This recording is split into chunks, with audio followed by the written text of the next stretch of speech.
Isandini wasapiyai arure tinyam jatveranya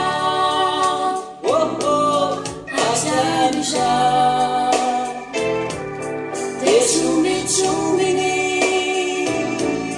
yesumini yani nufantatu famini sai Wabaraya Nishabamya Finifana Munigaeu Aliyanya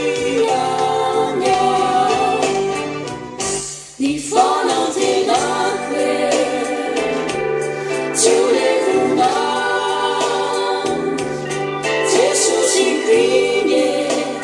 Tawitaka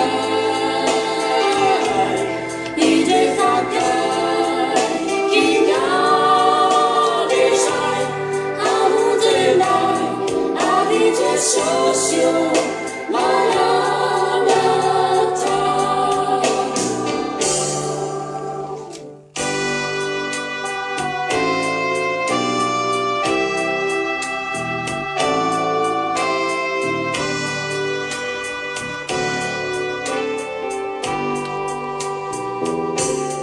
Kenya Fani Diwa Pakarina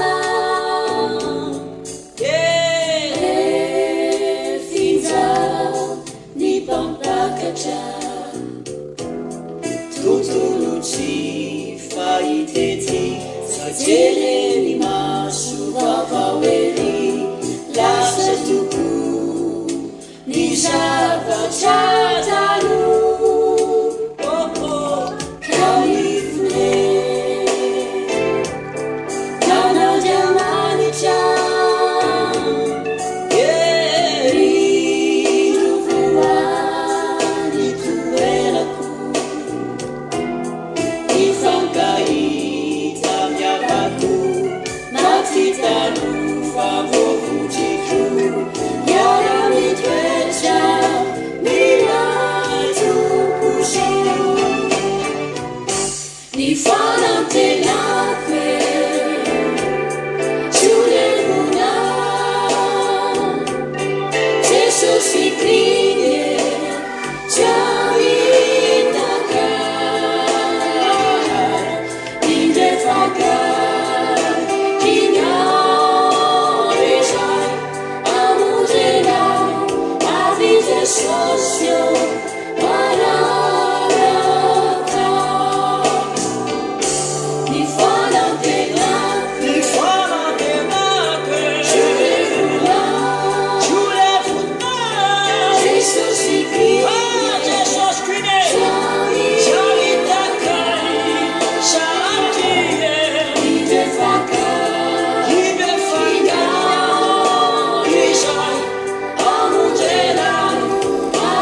Socio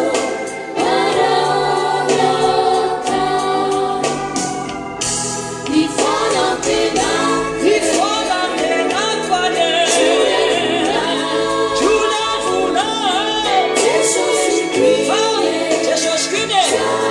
Chawitaka Shalatie Indefaka Kinyarisai Amudena Socio Maranatha Avite socio Maranatha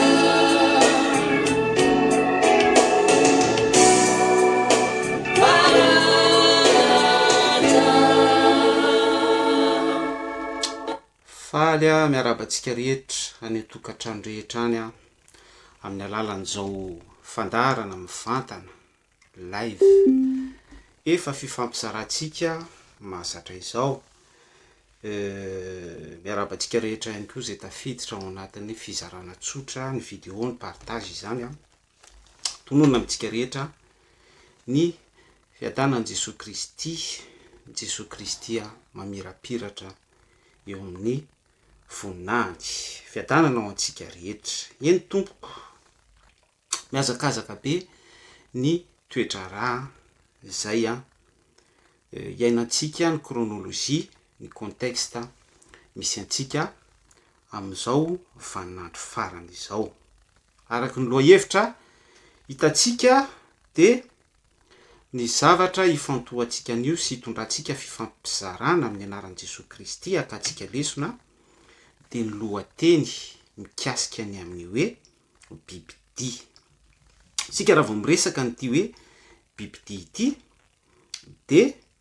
araka ny voasoratra ao amin'ny apokalipsia toko 17:1 hatramin'ny 7 de misy zavatra anankiroa fonosiny izy io, ny fanjakana ary ireo faux prophète. Ireo no tsy maintsy hitambatra, ireo no hiombonantoka, ireo no hifanaika, ireo no hifandrindra ametraka sy anangana ilay antsoina hoe ho lehilahy hinota, ho mpitarika, hifehy ity zao tontolo izao ity ao anatin'ny fampanekena ny ordre mondial amin'ny degré sy ny dimensiony farany ambony zay tsy isy ohatr' zany intsony ary tsy isy intsony. Ny tiako ambara am'izay de hoe ao anatin'ny fanaintainana tanteraka mazava ho azy tsy mijanona am'izay fanaintainana zay fotsiny ihany fa misy ny régime izay mitsoka, misy ny souffle izay miaina ao anatin'izay fiokona izay izay mipaka amin'ny lanitra mihitsy ary izay le hoe anohatra ny Jehova sy ny Mesiany any amin'ny Salamo toko 2:2 sy 3. Eny tompoko ijery zavatra nisy vetivety isika tao anatin'ny herinandro ny 4 ora ny ainatsika farany teo eny fa ny nany andro an'io aza. Hitatsika farany teo ny finale Euro zay ny fanandrinan'ny Italie sy Angleterre. Tsy de any loatra no ifantohan'ny fanazavana fa ny tiako anairana ny saitsika de hoe pourquoi nahoana no navelan'izy ireny famorina olona be da be ireny, nahoana no navelan'ny tranga nosokafana ireny stade hoe mazaka hatramin'ny 60,000 personnes plus que ça ivelan'ny fifaneraserana anatiny sy ivelan'ny stade ary any anatin'ny tranombarotra isan-karazany tsy miresaka ohatra hoe bara sy ny filarana teny ivelany tao anatin'ny stade zany ary ny rahantsika nahita tao anatin'ny stade fa tena hoe ny fanitsakitro ny olona amanetsy ny mifanosina. Fantatsika nefa fa isika na ny ety Europa izany na ny any Madagasikara ity zao tontolo izao ity de mbola marary, mbola ao anatin'ny souffle ny pandémie Covid ny tiako resahana am'izay. Ny dikan'izay de hoe ity planeta ity de mbola ao anatin'ny atao hoe état d'urgence au niveau sanitaire. De hoe nahoana no navela iza no ny se permettre napisy an'ireny zavatra rehetra ireny, reny événement ireny, reny fifangaroan'ny olona maro be ireny, fa iza de manaitra ny saitsika fa ao anatin'ny lamina efa matipaika ireny trangan-javatra ireny. Satria nahoana ny arahantsika ny aina ny Covid-19 zay nyandoha tany Wuhan sous prétexte, sous parenthèse hoe tany zany no nitsiriny le izy taon'ny marché anankiray marché kaporaraka selon ny contexte fivarotana bibidia isan-karazany animaux sauvages ireo voasokajiny baiboly hoe biby maloto ireo karazana rongeur isan-karazany de notsindrina nisy ny dossier navoaka fa hoe tao izany ny source ny Covid. Bref, efa nisy publication nataontsika nikasika an'izay ny momba ny tontolon'ny complotisme tsy verenantsika intsony zay fa raha m'intéresser anao de miverina mijery ny vidéo any aorina ianao. De nisy ny covid, rehefa nisy ny covid ty tsy nijanona tam'izay natiora na covid tsotra izay le izy fa nipotra ny karazana variant be da be tany Brésil nisy 70 mahery 7 mahery, tany Afrique du Sud nisy karazana variant matanjaka be zay nitsokatra any Madagasikara, teto a France nisy an'izany variant breton izany avy any Bretagne, nisy ny variant isan-karazany tsy fantatro araka ny etikany sy ny fisehoany zany. De am'izao tsika miresaka izao nisy koa ny variant Inde zay namely mafy fatatsika ny dégâts nateraky zany. Ary am'izao tsika miresaka zao de misy ny hoe variant delta, izany hoe ty zavatra ty zany tantara tsy mety vita mihitsy, kanefa ao anatin'izay tranga isan-karazany fisehono zay aretina izay de fatatsika foana ary tsapatsika hitatsika ny dégâts aterany économiquement voalohany ary indrindra ny dégâts amin'ny isam-batan'olona ny faty ateraky zany amanetsiny amanaliny mba tsy tenenako hoe amatapitrisany. De ao anatin'izay ny tiako anairana ny saitsika hoe misy efa kajy, misy isa tratrarina, ialatsiny amin'ny teny an'izany fa ambara-pahatonga n'izay kajy izay zany amin'ny fampihenana n'isan'ny olona eto amin'ity planeta ity mba hahafahana mikendry tombotsoa anankiray sy tokana izay efa antoka iombonana sy isainandreo elita ao anatin'ny vondron'olona antoko fikambanana association secrète miafina aitsika rehetra zany de izy ireo no mikady, izy ireo no manao ny calcul ary ambara-pahatonga am'izay isa tindry zareo ao anatin'izay filalaovany taremarika izay ekera sy compas ainareo no tiako ambara am'izay sinina masonika de miroso foana isika ao anatin'izay fampiarana an'izay lamina matipaika izay. Ary izay no anton'ny ireny fisian'ny famborina olona marobe tamin'ny Euro final ary tsy final fa nanomboka tany amin'ny phase éliminatoire tao a Wimbledon Angleterre ireny. Tsy dirantsika resaka lalina hoe Wimbledon izany inona ny contexte an'izany ny symbolique an'izany Angleterre manahoana ny position-any au niveau an'ny ara-panahy ary ny toerany lanjany poahany ao anatin'ny ty tontolon'ny sujet atsika ny ity hoe biby di ity. Ary androantsika di resaka fotsiny ny amin'ny tontolon'ny hoe fanjakana ny salama toko faharoa andin'ny voalohany hatramin'ny fahatelo fa mbola tsy resaky tsika ny am'ireo faux prophète izay élément anankiroa mameno ny fahafenon'ny antsony hoe bibidia ary ireo no miara-miombona antoka araky le fanazavako teo anangana an'ilay lamina amin'ny dimension farany ambony tsy isy toy izany ntsony ipetrahan'ilay antsona hoe lehilahy nota ilay misy sandoka izany. Izao anefa paralelina amin'ny euro mba hitenenako amitsika anarako ny saitsika fa tsy miteniteny foana isika. Ny Europa dia namela malalaka ny euro iny izy fa ry zareo japonais fantatsika am'izao vanim-potoana iresantsika zao de misy ny Jeux olympiques ny fanomanana an'izany ny fikirakirana an'izany any Japon, any Asie de haitsika ny zavatra nisy tany fa à huis clos zany hoe tsy navela isiny mpijery, tsy tahaka ilay tranga nisy tao Wimbledon hoe olona marobe amanetsy ny amatapitrisany mifanosiny mifampizara aretina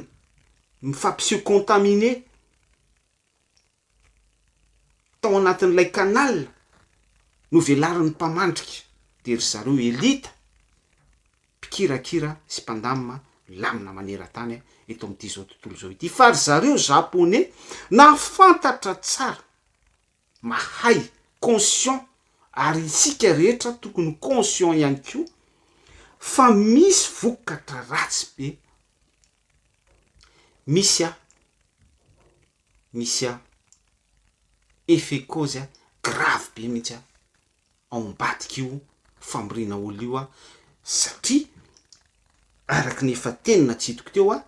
de ity planeta ity mbola sous état d'urgence satria mbola ao anatin'ny rivotry ny pandémie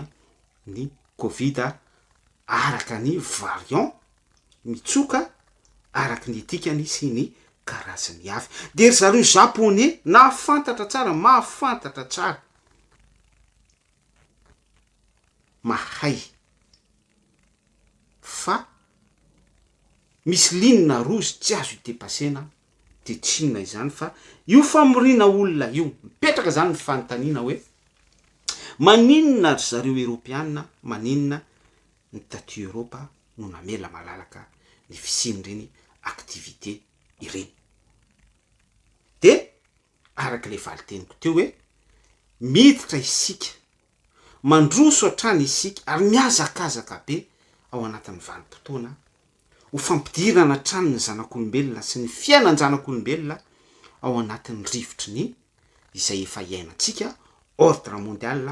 andehanantsika any amin'ny apocalypse 13 andininy faha 9 sy faha 17 de tsinona izany fa mifametrahana ny mariky ny biby ty 9 sy 900 efa nitondratsika fanazavana teto zany dia ny marika eo amin'ny andrina sy ny tanana akavanana ary mazava tsara hoe na ny manan-karena na ny tsy manan-karena na ny andevo na ny tsy andevo eto hitondrako fanazavana kely hoe andevo na ny tsy andevo andevonizy andevon'izao rafitra misy eto amin'ity zao tontolo zao ity izao rivotra mitsoka izao de tsinona zany fa ny politika ny ekonomia ny resaka demokrasia ny communisme ny teokrasia zay efa nisy rehetrarehetra ny fandimby teto ny autoritarisme ny monarchia tontolon'ny gouvernance izany rehetra izany zay andevony zany ary ny faharoa ny lafi ny ara-panahy de ny andevony ota ireo mpanaraka n'ireo zavatra nytonontsika rehetra reo ny mpiaina ireo ny mpisitraka ny zavatra velarina ao anatin'ireo sy atosaka ao anatin'ireo mondialisation sy ny ivelan'izany zay le hoe andevo tsy andevo ireo ara-panahy ireo mitady ny tavan'i Jesosy Kristy ho ampandraisy ny marika ho ampandraisy ny marika ary le hoe ho ampandraisy ny marika ny tsy andevo raha miakatra kely tsika amin'ny fanazavana de mitohy hatrany amin'ny grande tribulation izay ao aorinan'ny fampakarana enlèvement faobe dia mipetraka ny contexte eo mijanona ny asan'ny fanamasina ny faminaniana ny profesia ny zavatra rehetra toy izany ny vision ny fanomezam-pahasoavana sy ny sisa rehetra fa manompo amin'ny heritsainy ny olona amin'izay fotoana izay ireo manompo amin'ny heritsainy tsy andevo ampandraisina marika ary zany no efa mendoa amin'izao vanim-potoana iainantsika izao tamin'ny 12 jolay farany teo ry havana ao anatin'ilay tontolo hoe mamantatra ny zavatra nisy tao anatin'ny 24 heures ihany tsika miezaka manao jeritodika sady somary de ny fampidirana foniteny dia nanao fanambarana ny filoham-pirenena frantsay Emmanuel Macron atsaina tsika moa manaja olona foana nizanizy izy mba tsy mitovy hevitra amintsika ary de ny raha tsika nahita ny fanambarana tao anatin'izany tamin'ny 12 juillet teo efa nisy publication natoky ihany koa momba an'izay fa fitiniko vetivety le izy dia atsy hoatsy manomboka amin'ny mois de septembre iny zany faraparan'ny octobre de tsy maintsy ary obligatoire ny vaccination ho an'ny olona rehetra ary amin'izao vanim-potoana iainantsika zao en espace de 2 mois de ireo rehetra antsoina hoe soignant mpitsabo ny médecin ireo rehetra tafiditra ao anatin'ny asa social manana fifandraisana mirendre service ho an'ireo olona ao anatin'ny fifampikasokasoana que ce soit marary na ohatran'izany de tsy maintsy ho généralisena ary ireo efa voatondro manokana toy ny soignant sy ny médecin de manana 2 mois izy tsy maintsy ananaovany vaccine inona ny dikan'izany? Efa ao anatin'ny obligation itsika, efa ao anatin'ny tontolon'ny fanerena, ao anatin'ny tontolo hoe tsy maintsy ampitondrainy marika. Efa miditra am'izany tsika, ary zany le Apocalypse 13 16-17 miprevoir, mipredire, zay mihitsy lay fanazavako a. Izay le loha hevitra no tsindriko sy nozaraiko a faranteto a tao anatin'ny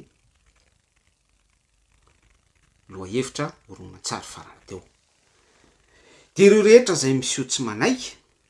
de mazava ho azy tsy afaka misitraka izy restaurant, tsy afaka misitraka izy salle de cinéma, tsy afaka misitraka izy déplacement frontière, tsy manana anjara am'izany ohatra hoe France Belgique, France Madagascar, France ailleurs,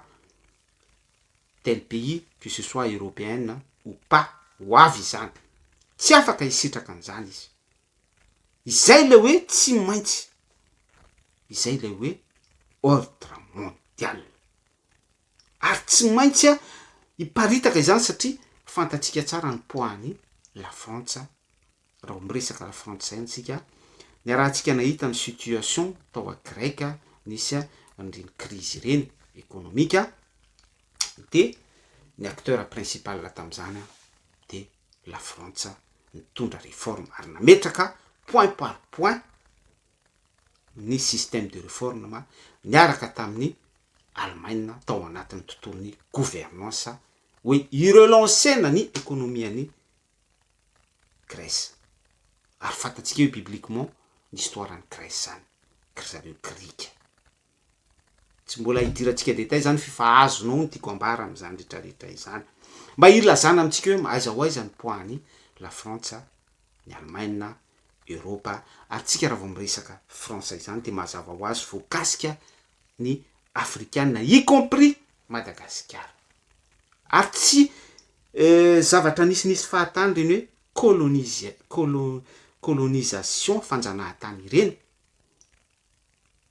sous prétexte hoe nomena fahaleovantena ny firenena isan-karazany avy. Ny frantsay tena nanjanaka betsaka mihitsy ivelan'ny hoe Portugal sy ny sisa rehetra, fa izay rafitra izay de mbola mitohy foana am'izao vaninandro iainantsika izao, que ce soit économiquement, que ce soit politiquement, amin'ny lafiny rehetra mihitsy, ary indrindra amin'ny fametrahana nyity resaka lamina eto amin'ity sujet atsika hoe biby ty fanjakana ity a, de mipetraka izay poids izay hoe France, Europa, izay rafitra fanjanahana izay ordre izay fanaparana izay tsy misy afaka hiala am'izay. Ary marina foana ny ambarany bokyny mpitoro teny toko voalohany andininy fahasivy hoe tsy misy zava-baovao izy eto ambonin'ny tany fa ny zavatra ifandisy tany aloha ihany no miseho ary mbola iseho ambara-patonga fataperan'ity zao tontolo zao ity. Riava zany rehetrarehetra zany matoa zaraiko amitsika, matoa tantaraiko amitsika, matoa tenenina amitsika, de mikitikitika foana ny conscience atsika, manaitra atsika, mamono conscience atsika hoe aza matory re tompoko, aza varindrina re tompoko, fa efa ao anatin'ny fanaintaina ny vehivavy iteraka isika io, mietsiketsika fatratra ilay fanjakana, mietsiketsika fatratra ireo mpioko anohatra ny Jehova sy ny Mesiana, de ireo fanjakana isan-karazany mpiara-miombonantoka amin'ny la France, Allemagne, ny G20, ny G10, ny G7, raha miresaka n'izany G7, G10, G20 izany tsika, de mazava ho azy fa miditra any amin'ny contexte tandroka folo sy ny loha fito.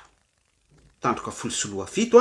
de vakinao ny Apocalypse toko fahatelo amby folo andininy voalohany, vakinao ny Apocalypse toko fafito amby folo andininy fahatelo milaza mazava ny am'izany rehetrarehetra izany. Tsika moa eto de tsy hoe anao étalage-na connaissance verset par verset, tsy de any loatra ny tanjona fa ny atsika miainga amin'ny fe sy ny zavatra misy efa iainana expérience réelle vécue manoloana ao anatin'izay no amoaza atsika ny sain'ny olona fa tsika tsy resaka teolojia be hoe inona ny dikan'izao a, inona ny valin'izao a, inona ny hevitrao a sy nyzao a,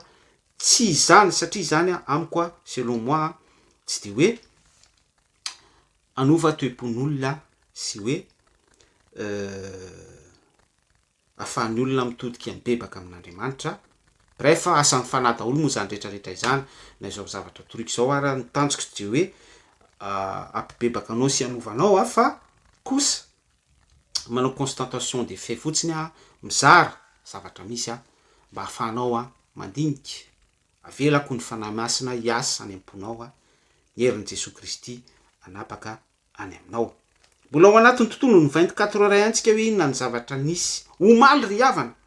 de nisy fanambarana mavesatra be mihitsy mitovy lanja ny avesarany am'ireo fanambarana efa nisy araka ny fanambarany filohan'ny frantsay a sy ireo rehetra efa nanambara tany aloha rehetra. De misy ordre tahaka izao ihany koa zay vao nivoaka hoe fini le véhicule moteur à moteur thermique, zany hoe ny tontolon'ny diesel sy ny essence izany a am 2035 de foanana aty Europa. Tsika ho ara vao miresaka Europa de aza mieritreritra mihitsy hoe épargner izao tontolo zao ho épargner Afrika fa tsy maintsy ho tonga any zany ry havana satria Europa ny poahany Europa prophétiquement bibliquement mbola ho avy eo tsika iroso eo tsika am'izay a de matanjaka be mihitsy ary manantsaina satria ireo elita rehetra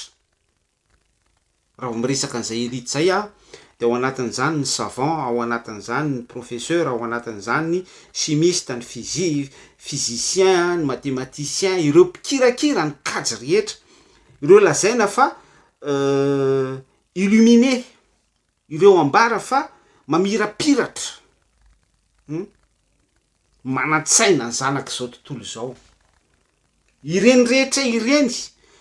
dia voatsongo, ireny rehetra ireny a dia sélectionné ary antsoina ivondrona ao anatin'io antsoina hoe fikambanana miafina io a. Izay a tena hoe association secrète a. Pourquoi hoe secrète? Satria rehefa misy ny fivoriana, rehefa misy ny fanapahana ny lame izay tsy maintsy ho tapahana amin'ny fikajiana sy ho fandrindrana ny zavatra rehetra ho arindra ny tontolony zany rehetra izany, ny lame rehetra ho apetraka ny ordre tontolony gouvernance any am'izany, ny gérance any am'izany a de antsoina ireo elita ireo a. De misy ny rita atao, misy ny fimbonana antoka atao, misy ny fifanekena atao, ny karazana hoe fifatoran-dra, mifati-dra elita ho iaho satria olona manam-pahaizana, olona tsy olon'olom-pona, banquier, mpanambola, tsy zasy anao tsy olona tsotra. Ary mazava ho azy a na de mpivavaka ary sao ianao mihevitrevitra hoe épargner am'izany tontolon'ny fivavahana fa misy tompoko, misy mihitsy a zay le antsoina hoe ambody mitafy janak'ondry a, y compris andreo elita ireo afahana manatanteraka ilay lame, afahana manipuler an'izao tontolo zao, mikirakira asa ianao a mikirakira andreo tsy manana an' Jesosy Kristy ilalovana an'izay sentiment ny vy, ilalovana an'izay a maha olona tonga hoe tahaka ny objet any lay tanjona ary ny fiainatsika tsisy dikany eo am'ireo olona reo a. Tsy sentiment izany reo satria tsy manana an'izany sentiment izany reo. Pourquoi? Satria aligné am'ity sujet ambaratsika ity hoe fanjakana bibity 2035 ho iateo a misy ny fanambarana tamin'ny hainao manjery tao anatin'ny temps mafy tokoa ary ny réaction an'izany a androany de tena be da be mihitsy no verihevitra, be da be no tena hoe ao anaty déception a be da be satria raha izay fotsiny ihany de betsaka ny zavatra tsy maintsy iova ny production a ny orinasa kely be da be toy ny mpanao dépannage ny entretien ny tontolon'ny mécanicien zany rehetrarehetra izany tompoko a ho ampanikena an'izay ordre izay avokoa hoe en 2035 aty Europe c'est fini tapitra tsy misy tsony ny véhicule diesel essence fa tout le monde électrique hybride raha vao miresaka an'izany hybride zany tsika tontolo ara-panahy de toy ny miresaka andreo hoe super héros ny zaraka vavin'ny olona manambady ange déchu de film de aingam-pandeha zavatra codex ara-panahy zany meko anao zany ka izany rehetrarehetra izany a maninona ho any ho zaraiko amitsika miprevoir mipredire ny zavatra tsy maintsy ho avaingana tompoko iza lay tsy maintsy ho avaingana iza lay tsy maintsy iseho amin'ny fotoanany a ao anatin'ny fanaitaina ny vehivavy a hiteraka tsy iza izany fa lay lehilahy nota fa ny sujet antsika moa ito a de hoe bibidy fanjakana mpikirakira lay tapany voalohany ho mpanatanteraka ho amin'izay fantanterahana lama ho fametrahana an'ilay antsoina hoe ho lehilahy nota izay a na ilay misy sandoka izany na izany na tsy zany a vaovao farany a de hitatsika fa mamelo mafy any amin'iny faritra Allemagne sy Belgique iny am'izao fotoana hitenenantsika zao a tondra drano be mahatsiravina ary ny bilan provisoire de ao anatin'ny ora fohy fotsiny 30 mahery entre 30 et 40 nisan'ny olona maty sy ny tsy tapopoka mbola tsy fantatra satria pourquoi il y a l'âme qui parle misy fanahy ihany koa micontré an'izany rehetrarehetra izany ary zany zavatra lozika foana izany satria milalao ain'olona ireto elita ireto au gradé ao anatin'ny fikambanana miafina ireto a de vokatray a misy ny sorona izay efanisy sy mbola hitohy ary mampanaelo de ny tsy manatsiny foana ny fanahandreo tsy manatsiny foana ry havana no victime ny tonga tafiditra ao anatin'izay sorona zay ary ny devoly a de miaina monsieur vivre maka plaisir ao anatin'izay hoe olona maty fanahy very misitraka an'izany izy ka izany ny antony anarako ny saitsika rehetrarehetra ry havana am'izao vanim-potoana izao hoe aza matoritoriny-tsony le tompoko mifo azy ianao aoka anao tena hoe etsiketseo mihitsy ny lohanao a fa tsy fotoana intsony zao Isaia mpaminany tamin'izany vanim-potoana zany de niteny izy hoe ry mpiambina ho izy izy toy ny inona alina moa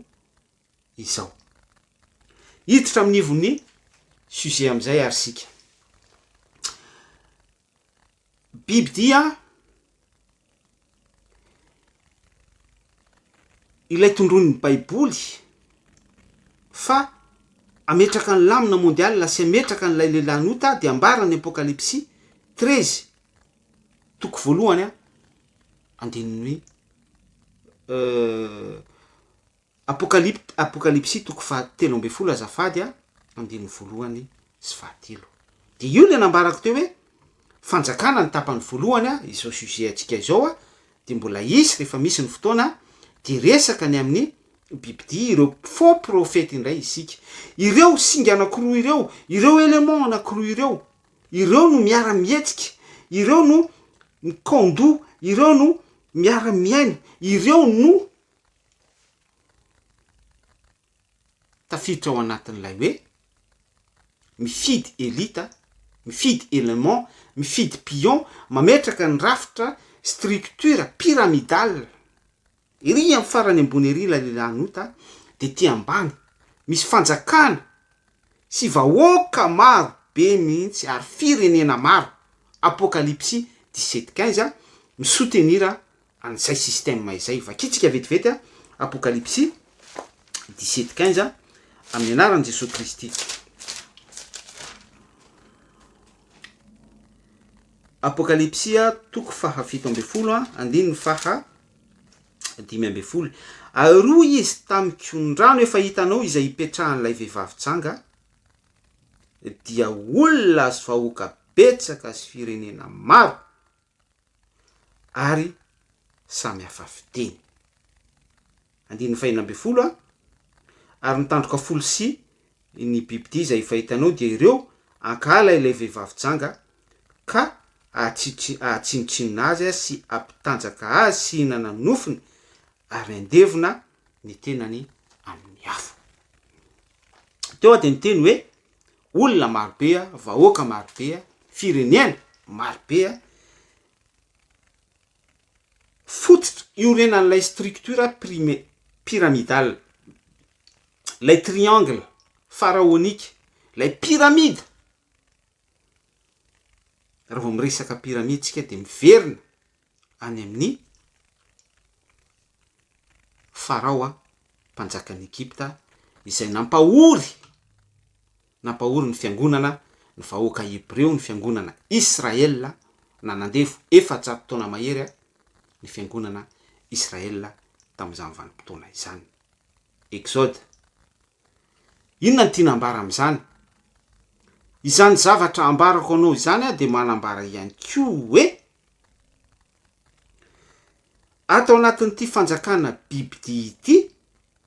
structure pyramidale Apocalypsie 17:15 olona vahoaka firenena marobe misoutenir ny structure pyramidale io ampiorina tsara n'ilay triangle pharaonique, ilay pyramide, image mpanjaka Farao tamin'ny vahoaka Hebreo, fampahoriana ny vahoaka Hebreo. De izay ihany koa lay ambarany bokin'ny mpitoriteny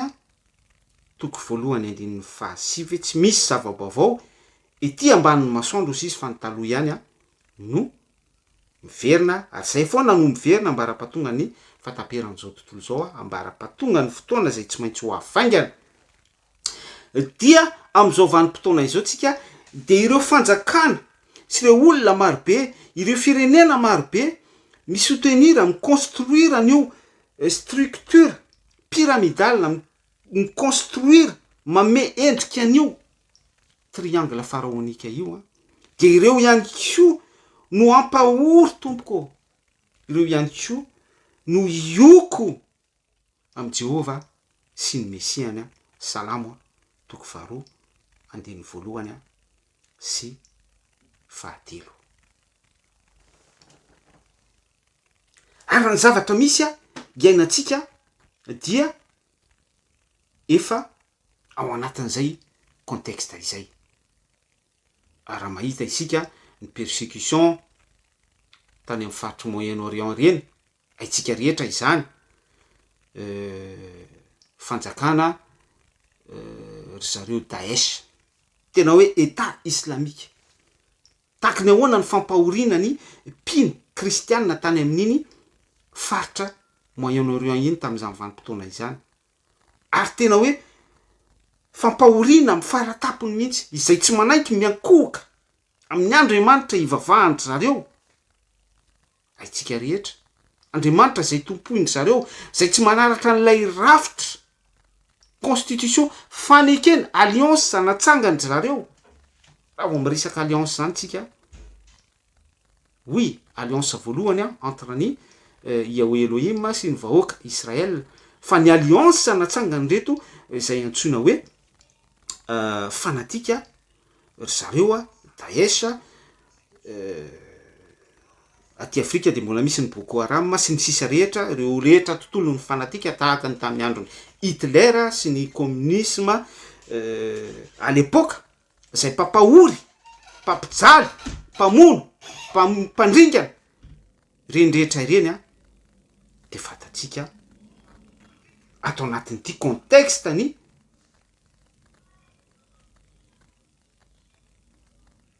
hoe mikomy am' Jehova sy ny Mesia n'ity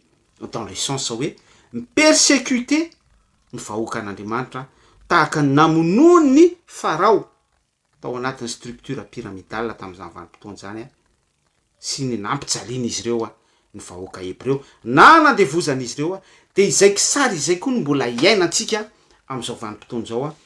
ary ao anatin'izany tsika satria tena hoe miatery miakely ny fahafahanao manompo miaha sarotra miaha de plus en plus difficile ary misy faritra tahaka ny tany amin'ny Inde iny a hitatsika hoe misy tena hoe andian'olona miditra ao amin'ny fiangonana de mandringana manimba mandrava ohatran'le tany amin'ny faritra Moyen-Orient eo a sy ny sisa rehetra de zay rehetra manana identité an' Jesosy Kristy a izay rehetra hoe ao anaty statut zanak'Andriamanitra nampino fotsiny ihany ary vahoaka tahaka ny vahoaka Hebreo tam'izany vanim-potoana zany a ka tsy manaiky an'ilay alliance atsangadry zareo ilay structure fampanekendry zareo fifanekendry zareo a de soit tonga martyra maty eo ny eo a any am' pays sasany a na de hoe sous-entendu ara hoe il se permet de misy foana izy efa neriterena sy fanakelezana ny lalana ahafahana manompo an'Andriamanitra izay de hitatsika zany any am'ireo pays arabe isan-karazany reo izay zavatra izay nefa araky le nambara ny mpitory-teny a toko voalohany andin'ny fahasivy efa naverimberitsika teo foana hoe tsy misy zava-baovao ety ambonin'ity tany ity de rafitra efa nisy tany amin'ny testamenta taloha izy io ary teo sika de anao maky ny Apocalypsie 13:17-3 Apocalypsie 13:1 ireo a tiako vakinao le izy a andraso vakitsika vetivety a milaza ny amin'ny tandroka folo sy ny loha fito Apocalypsie 13:1 vakitsika amin'ny anaran'i Jesosy Kristy zay ary hitako fa indro a nisy bibidy niakatra avy tamin'ny ranomasina nanatandroka folo sy loha fito a ary tamin'ny tandrony a de nisy diadema folo ary tamin'ny lohany a de nisy anarana fitenena ny dratsy zay le Apocalypsie 13:1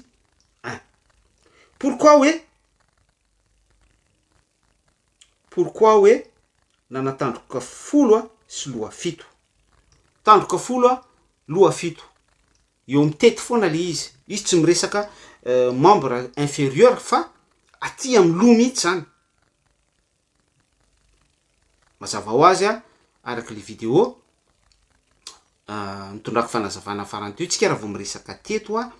de miresaka idéologie zay miresaka foto-kevitra ary zay no nahatonga an'le fanazavana ny tsindriko tsara tao anatin'le Apocalypsie 13:16-17 hoe marika eo amin'ny androna de izay de midika fa fandemetsaina rafitra apetaka toy ny hoe vy mamay a idéologie fotom-pampianarana raha ho miresaka an'izany tsika de ao anatin'izany a ny tontolon'ny système politika rehetra ny structure économique ny régime social le fanontanisantsika teo hoe resaka monarchisme autoritarisme ny démocratie ny communisme ny tontolon'ny gouvernance ny éducation ny zavatra rehetra ohatra zany andemena ny saitsika izay anazarana antsika sy anabeazana ny génération misy de raha vao miresaka ny tandroka folo isika sy ny loha fito Apocalypsie 13:1 Apocalypsie 17:3 vakitsika vetivety a la Apocalypsie 17:3 amin'ny anaran'i Kristy Jesosy de nentiny fanahy ho any anefitra ao ary nahita vehivavy ny taingina bibidy mivonjaka feno anarana fitenenany dratsy sady nanandoha fito sy tandroka folo amen de raha vao miresaka an'izany tsika de miverina amin'ilay mpitory-teny a toko voalohany andin'ny fahasivy hoe tsy misy zava-baovao eto amin'ity tany ity a fa nefa nisy tany aloha ihany no miverina ety ambany masoandro de inona iza zavatra efa nisy zay efa alepoka ry havana any amin'ny testamenta taloha no efa nisy resaka tandroka folo sy loha fito io. Oui, misy ny olona manao interprétation amin'izy io a, tsy maninona izany, izay ny interprétation, izay ny fizarany, atreo ny fatakarany a, izay ny fahalalany, tsy ny contrarie azy, tsika mety ho marina, mety diso ny zavatra ambarana, fa tiako tsindrina fotsiny hoe pourquoi mifantoka amin'ny antoko-pinoana anankiray, dia tsinona izany fa ny katolika. De hoe tondrona fa ny katolika no mahafeno ny fepetra hoe tandroka folo sy loha fito io. De ahodikodinao daholo ny verset rehetrarehetra, za tsy katolika, za tsy ao anaty religion, ary za tsy mitondra etikety anaram-piangonana, tsy manana dénomination fa fofombady amin'ny Kristy.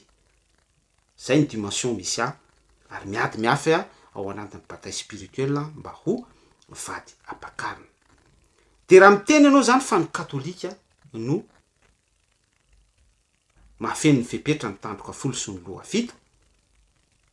de eo foana zany ianao, eo ny miodikodina ny verset isan-karazany, de tsy mitanisa afa-tsy ny colline, 7 colline any amin'ny faritry Vatican sy Italie manodidina rehetra any Europe any ianao, de miodikodina daholo ny verset rehetrarehetra, de ho iaho hoe ry havako. De ahoana zany ny fijerevanao iza zany ny firenena hindou, zay mpandala ny bouddhisme sy ny zareo mpakamamy ny fomban-drazana, fivavahan-drazana zareo ny hindouisme zany, izay ny persécution à fond, à l'extrême, avec atrocité, ny mpino kristianina any amin'iny faritriny. Iza zany ny fandraisanao andreny? Katolika ihany zany biby ty fa reny olona ireny zany iny. Biby fiongo sa tsy fantatro hoe animaux chien de salon sa tsy fantatro, tsy haiko hoe biby fiombo tahaka an'io, iombo tena hoe ompina tena hoe biby maso ve zany, na tsy ataoko hoe biby zany fa inona zany fieritreretanao andreny? Iza zany ny Corée du Sud, zay voalohany amin'ny fanenjehana sy famonoana torture ampino kristianina. Iza zany Chine. Miezaka za mametraka contexte isan-karazany mba ilazako amintsika fa hoe aza de mifantoka loatra re amin'ny ohatra hoe ity fiangonana ity halako ity fiangonana ity tiako contrena, ity fiangonana ity tiako. Mety ho marina ho any zavatra lazainao, mety ho tafiditra ao anatin'ilay contexte hoe fanjakana biby, oui, possible tsy épargné am'izany Vatican, ka possible izay ka favorable fa mbola toko anaty fototeny, tsiraray ny mamaly an'izay, oui, miaccepte an'izay, fa raha mifantoka fotsiny amin'ny hoe Vatican sy ny katolika fotsiny no de diso be re zay tompoko amiko zay, toe-po tiana mary tena, tiana marina ny doctrine anao ianao, tiana marina ny dénomination anao, tianindraindra n'lay anaram-piangonanao ianao, de misy fausse information voizinao lasa tsy filazantsara intsony ny voizinao, fa lasa mikendry ianao am'izay fotoana zay, lasa misible ary mampanahelo fa tsy valable eo anatran'Andriamanitra tsy to ny zavatra ambaranao, satria lasa tsy marina na de misy portion ana fahamarinana ary ambaranao. Ka iverenako le hoe tandroka folo sy loha fito hoe zavatra efa nisy izy io re tompoko, zavatra efa nisy izy io. Raha miresaka tandroka folo tsika de vakinao ny Daniel toko fahafito andininy fahafito manazava verset passage biblika milaza an'izay, ny Daniel 7:20 ihany ko, ny Daniel 7:24 manambara an'izay ihany ko. De izy io efa nisy hoa tany amin'ny testamenta taloha. Amaky passage biblika anankiray tsika, Genesis toko faha 15. Vakitsika amin'ny anaran'i Jesosy Kristy. Genesis toko faha 15, Genesis 15, 18, 19, 20, 21. Amin'ny anaran'i Jesosy Kristy. Tam'izany andro zany Jehova nanao fanekena tamin'ny Abrahama ka nanao hoe, ny taranakao efa nomeko ity tany ity hatrany amin'ny ony Egypta ka hatrany amin'ny ony lehibe dia ny Eufrata, dia ny Kenenita, ny Kenizita, ny Kadmonita, ny Etita, ny Perzita, ny Refaita, ny Amorita, ny Kananita, ary ny Girsasita sy ny Jebosita. ireo firenena folo ireo satria tsika eto a de miresaka ny contexte ny fanjakana. Bibidia ao anatin'ny Apocalypse 13:1-3 de ireo firenena folo ireo izay tondrony Jehova eto araky ny fifanekeny tamin'ny Abrahama hoe omeko anao ireo tany ireo firenena ireo. De raha mandinika ny tantara isika bibliquement de ireo firenena ireo no miodina rehefa afaka tao amin'ny firenena Egypte rehefa niditra ny tany Kanana ny vahoaka Israel, ny vahoaka Hebreo, ny fiangonana. De ireo firenena ireo no ny persécuté andro isan'alina mioko amin'ny Jehova sy ny Mesiany araka ny Salamo 2:2 sy 3. Izay lay ambarany bokin'ny mpitoroteny hoe tsy misy zava-baovao eto amin'ity tany ity, ety ambany masoandro fa ny taloha ihany no miverina. Ka hoy aho hoe ireo ambarany Baiboly hoe tandroka folo ireo resaka esprit re izy io tompoko. Izany hoe ny firenena mi-posséder, ny firenena en possession andreo esprit ireo. Satria pourquoi on parle ici ny hoe esprit de mazava ho azy arak'ilay andiny tsoratra masina ny vakitsika teo Apocalypse 13:1, Apocalypse 17:3 de resaka loha eo amin'ny loha, diadème eo amin'ny loha, tandroka eo amin'ny loha fito tandroka folo. Raha miresaka chiffre 7 izany isika de fatatsika ny symbolique an'izany spirituellement. Fa resaka esprit satria ity lohantsika ity no mifehy ny atony misy ny conscience atsika sy ny subconscience atsika ary ny inconscience atsika. De ny firenena izay manana ny esprit Kananita, manana ny esprit Kenizita, manana ny esprit Kadmonita, manana ny esprit Etita, ny Amalekita, ny Amorita sy ny Kananita sy ny sisa rehetra, ny Jebosita. Izay esprit izay no miverina de izay no manome image G10, G20, G7 sy ny sisa rehetra tompoko. Fa tsy hoe akory hoe tsy tianao ny katolika na tsy tianao ny antoko-pivavahana anankiray de ozy ianao hoe io ny bibidia de ahodikodinao eo daholo ny verset rehetrarehetra. Satria raha hoy ny bokin'ny mpitoroteny hoe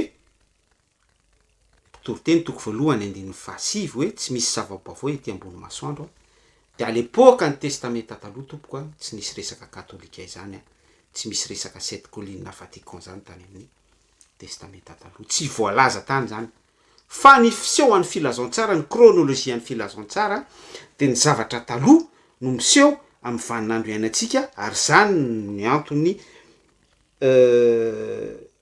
colosse au pied d'argile. Raha vao miresaka bibidia tsika de fanjakana efatra, ny persa sy ny aitsika rehetra zany any amin'ny bokin'ny Daniel de ireny image reny ihany no mbola miverina ihany koa amin'izao vanim-potoana iainantsika zao. Fa miamahery vaika le izy, mitombo ny vaika an'le izy, ambara-patonga le am'le biby faefatra hoe matanjaka noho izy rehetra. Somary sarotsarotra le fanazavana, somary compliqué ihany koa ialako tsiny satria mitondra le fanazavana ho antsika de ezahako ara le izy efa hoe tsorona farak'izay tsotra afahantsika mandray an'le izy, afahantsika hoe misaisir an'la information ao anatiny hoe fahatsorany tanteraka. Fa betsaka ny azo ambara momba n'ity resaka bibidia ity fa ho ezahako tsorona arak'izay tsotra le izy afahantsika mandray azy araky ny ka misy izay iainantsika sy ivelomantsika. Loha fito, raha miresaka loha fito indray tsika de ny Apocalypse 17:9 izay. Tsy ovakiko fa mandeha be ny fotoana ianao no angatahako amakan'izay. De zavatra efa nisy ihany izy io, efa nisy ihany koa izy io vakio indray ny Deutéronomie 7:7 mbola resaka esprit fa raha vao miresaka ny ty loha ity sika, raha vao miresaka tête isika ravana amin'ny tontolon'ny loha meko anao satroboninahitry ny fiainana tombokase de resaka trophée atao am'lo foana izany avy hatrany de tiako mihitsy ny sainao hifantoko am'izay fa tsy fantoko amin'ny hoe itsy tsy tiako na itsy tiako contrena ahafahako manamarina ny foto-kevitra Isaia de ahodikoodiko eo daholo ny verset de farany lasa ianao ihany manary ny tenanao ao anatin'izay hoe mihevitra mihoatra izay tokony heverina izay ary tsy araky ny antonony. Apokalipsia ny Deutéronomie azafady toko fahasivy andininy andininy voalohany.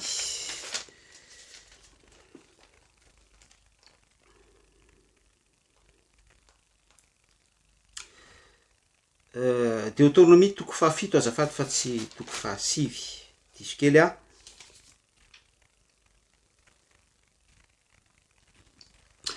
rehefa entiny Jehova Andriamanitrao ianao ka tafiditra any amin'ny tany izay efa hidiranao olovana ary ny firenena maro no voarokany hiala eo anoloanao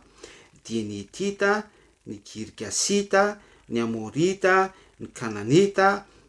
ny Perzita, ny Evita, ny Jebosita dia firenena fito izay lehibe sy mahery noho ianao. Raha miresaka an'izay hoe firenena lehibe sy mahery noho ianao zay de miverina any am'le Daniel tsika any am'le resaka biby efatra, ny bera, ny léoparda, ny liona, efa nisy fotoantsika nanazava fohifohiny tam'izay teto de le farany zay miseho lehibe noho izy telo teo aloha. Bref, fa ny tiako ambarany ty loha fito ty hoe resaka esprit mba tsy mezaka za manazava ansainao mba tsy fantoka be amin'ny papa sy katolika sy Vatican ny fijerinao am'le hoe fanjakana biby ty mety ho marina ho azy zay hoy miara-manaiky an'izany fa mbola misy détail be da be ao anatin'izay hoe raha ohatra mifantoka fotsiny ianao amin'ny katolika de disy be ny fisainanao sy ny fieritreretanao satria aiza ho aiza Europe am'izay aiza ho aiza ny Russe, aiza ho aiza Chine, aiza ho aiza Amerika, aiza ho aiza rehetrarehetra zany lasa hors contexte avokoa fa Vatican irery any aminao no biby ty de hoy aminao hoe manaovy ianao auto réflexion ary mifona amin'ny Jesosy Kristy fa tsy mety izay fomba fijerinao zay. Bref, ireo firenena rehetra mitondra ny esprit ny Etita, ny Girgasita, ny Amorita, ny Kananita, ny Perzita, ny Evita ary ny Jebosita ireo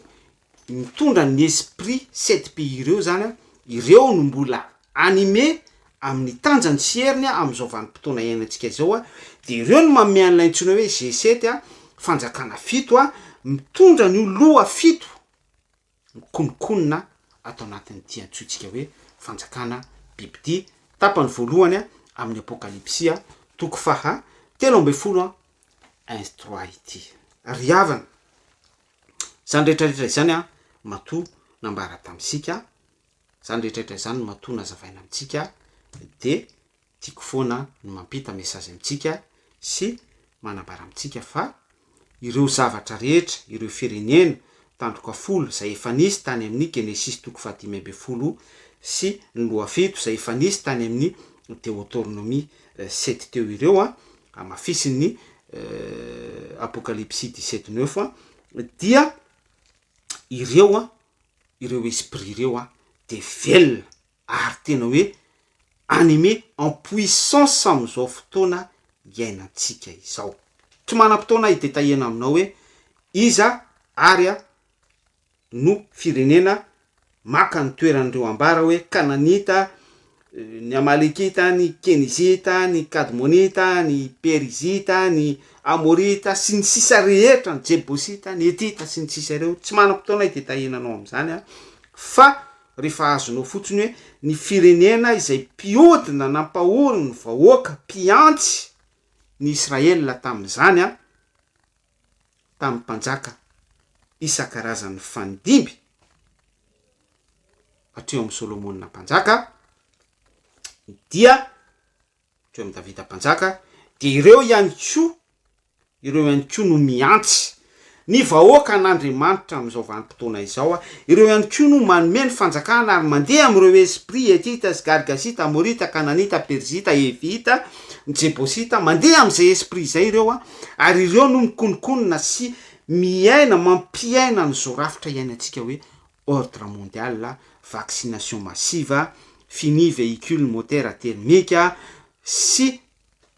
passe sanitaire, ny rafitra isan-karazany izay ampiaina ny Madagasikara amin'izao vanim-potoana izao raha miresaka rafitra itsika de tsinona izany fa ny système politika misy rehetra raha antsika nahita tsy misy épargne amin'izany na firenena matanjaka na ny firenena mandra. Firenena matanjaka ki hitatsika ny élection farany tany Amerika farany teo resaka Joe Biden sy Donald Trump. Oui, il y a une fuite d'information fa raha tokony ho izy dia Donald Trump no élu président fa satria matanjaka be amin'izao vanim-potoana iainantsika zao ity esprit tandroka folo ao amin'ny loha sy ny loha fito 7 tête ao amin'ny loha resaka esprit ity ilay ny tanitsantsika teo hoe etita ny girgasita ny amorita ny kananeta ny ireo no misery an'ity monde ity ny G7 ny G20 ny G10 ny fikambanana maro isan-karazany miafina ireo elita ao anatin'ny association secrète ireo olona voafantana sy tsara fantana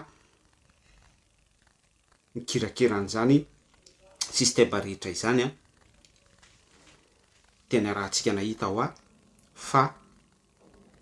tsy afaka mipetraka teo amin'ny fitondrana Donald Trump. Ary fantatsika tsara hoe izy Donald Trump sa tsy de mpanaraka ny resaka socio sy ny politika ny géopolitika fa raha ny zavatra nisy de contre tamin'ny tontolon'ny mariage pour tous izy, contre tamin'ny réchauffement climatique ihany koa izy satria fatany fa misy zavatra ambadika foana ireny zavatra voizina rehetrarehetra ireny. Ary teo tany amin'ny fampidirantsika de nyresaka an'le hoe fini véhicule moteur thermique ny diesel sy ny essence izany hoe dans le but hoe fampianana ny réchauffement climatique izany zay zany le papier cadeau aminosana anazy bref sady miteny amintsika fa tontolo ambadika an'izao rehetrarehetra izao tompoko de resaka baratain daholo fa ampandrina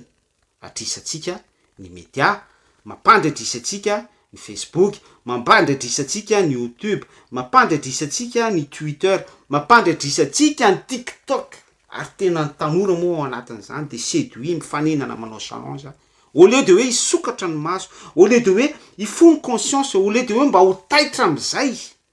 satria efa ao anatin'ny zone rouge izao tontolo izao. Efa ao anatin'ny zone rouge ny zanak'olombelona. Ary mampalahelo lavana de anjambainy de voly ny fahitany zanak'olombelona. Lojika izay satria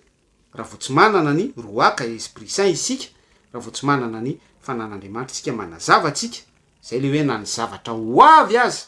de ambarany antsika mitarika atsika ho amin'ny marina rehetra, fampahafantarana an'izay marina rehetra izay que ce soit bibliquement, spirituellement ny tontolon'ny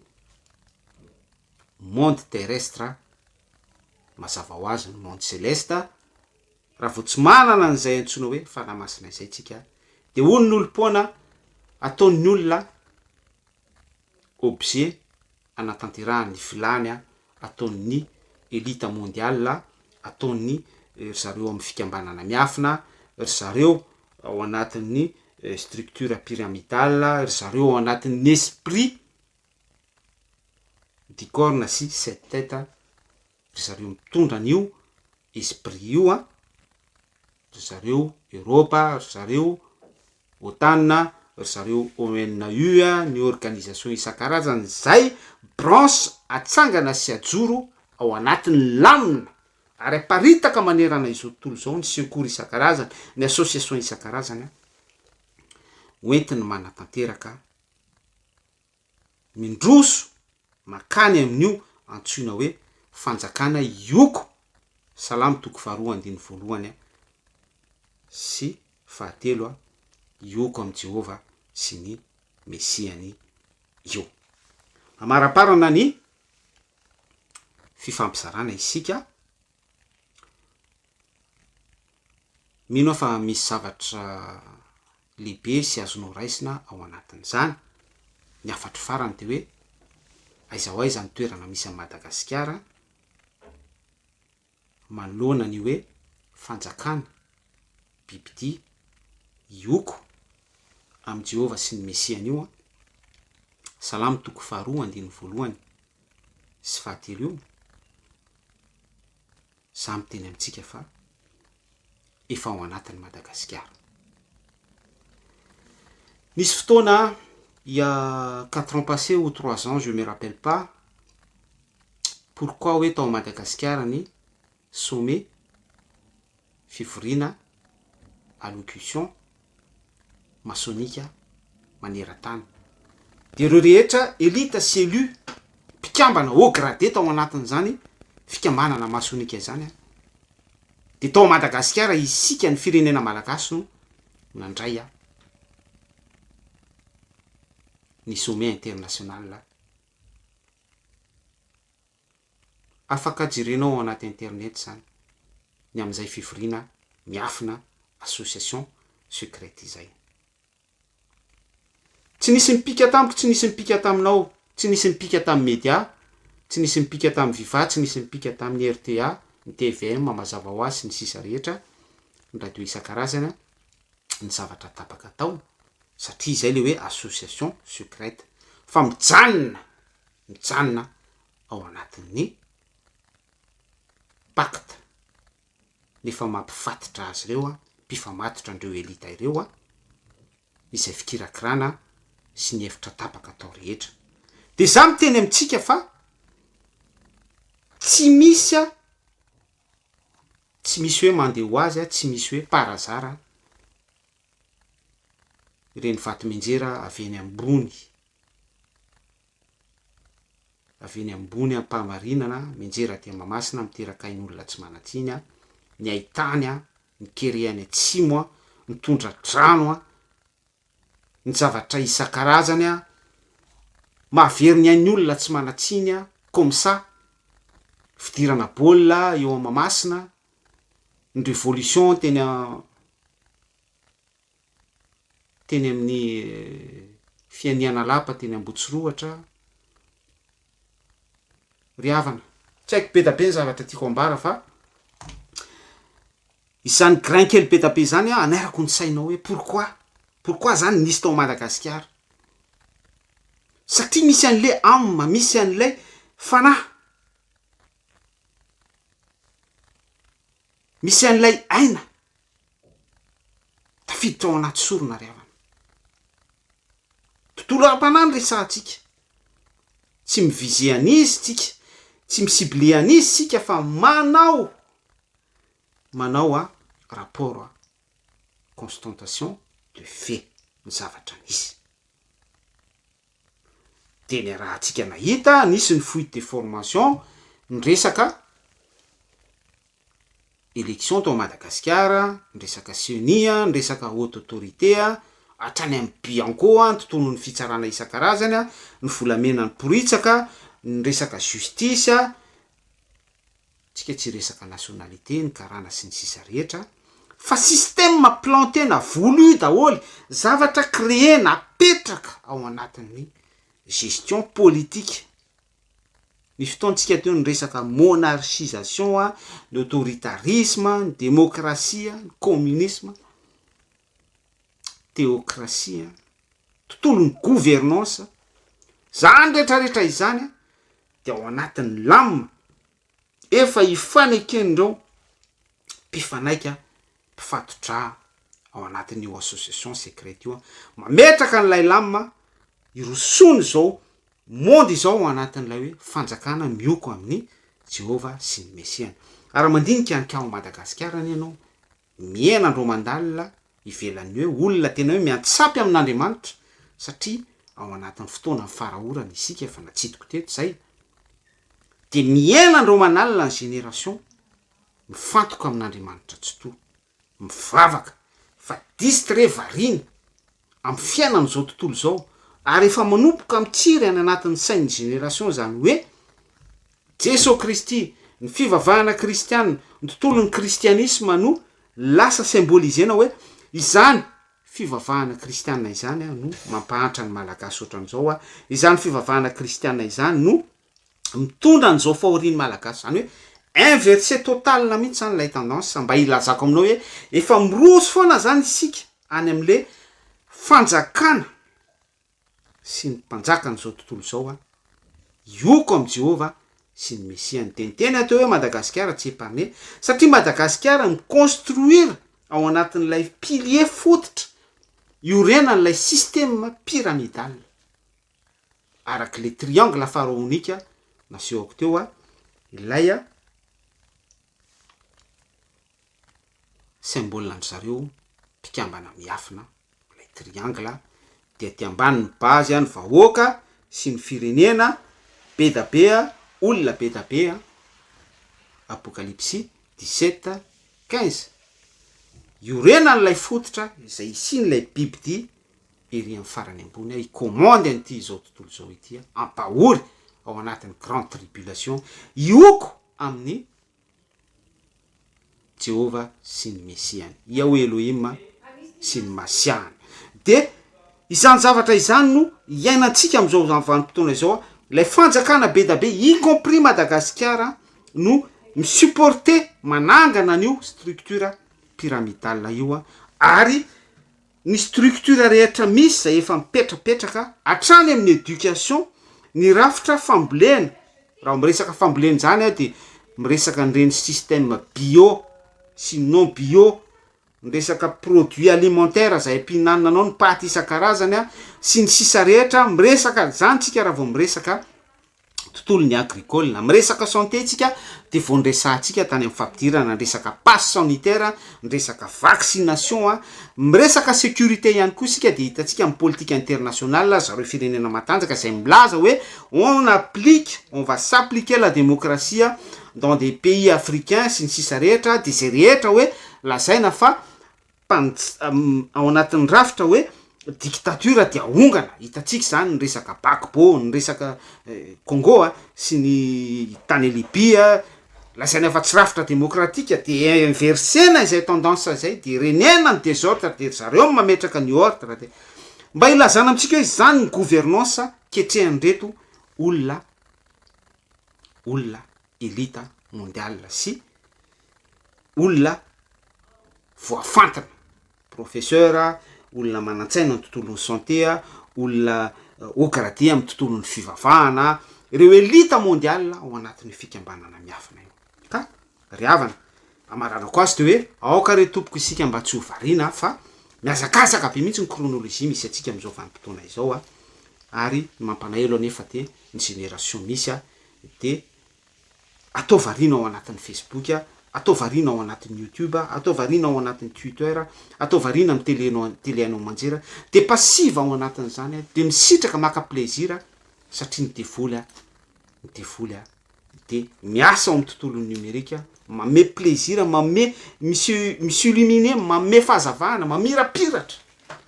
mampiova ny endro no tahaka amin'ny mazava de mifaninana manao challenge misitraka meny devoly plaisir ao anatin'izany ny génération misy ety am'ty